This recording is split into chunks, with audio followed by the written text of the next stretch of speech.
মাননীয় স্পিকার, একের পর এক দুর্ঘটনা ও দুর্যোগের ফলে জাতি যখন আড়ষ্ট ও বিমূঢ়, তখন দুই একটি সুসংবাদ স্বস্তি ও আনন্দ বয়ে আনে।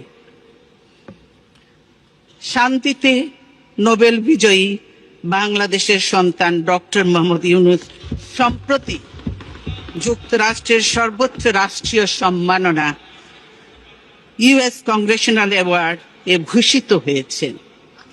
এর জন্য জাতি হিসাবে আমরা গর্বিত।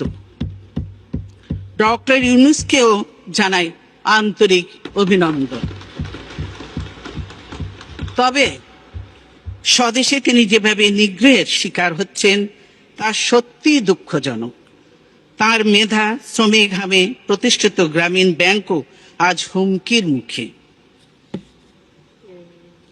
সরকার নিয়োজিত কমিশন নোবেল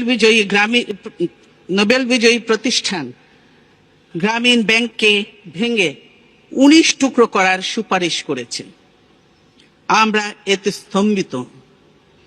এ ধরনের সিদ্ধান্ত গ্রামীণ ব্যাংককে ধ্বংস করে ফেলবে।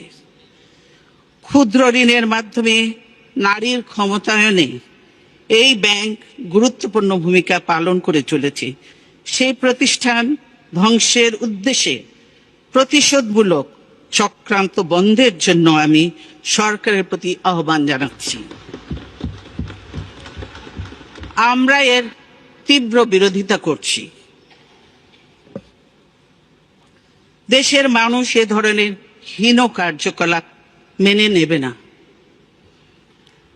একটা প্রতিষ্ঠান ভেঙে ফেলা, ধ্বংস করা খুবই সহজ, কিন্তু এ ধরনের একটি প্রতিষ্ঠান গড়ে তোলা অনেক কঠিন ও শ্রমসাধ্য কাজ। গ্রামীণ ব্যাংকের ওপর রাষ্ট্রীয় কর্তৃত্ব আরোপের অপচেষ্টা চলছে। আমরা এরও তীব্র বিরোধিতা করি। রাষ্ট্রায়ত্ত ব্যাংকগুলো লুটপাট করে সরকার যে অবস্থা করেছে, তারা কি গ্রামীণ ব্যাংকেও সেই অবস্থায় নিয়ে যেতে চায়? আমরা ডক্টর ইউনূসের সমর্থনে এবং গ্রামীণ ব্যাংকের পক্ষে আমাদের দৃঢ় অবস্থানের কথা ব্যক্ত করছি। জাতির জন্য যারা সম্মান বয়ে আনেন, সেই কৃতি সন্তানেরা যেন দেশেও মর্যাদা পান, তা আমাদের নিশ্চিত করতে হবে। না হলে দেশ মেধাশূন্য হয়ে পড়বে। পরবর্তী সংবাদ দেখার জন্য আমন্ত্রণ এবং সাবস্ক্রাইব করে বার্ড নিউজের পাশে থাকুন।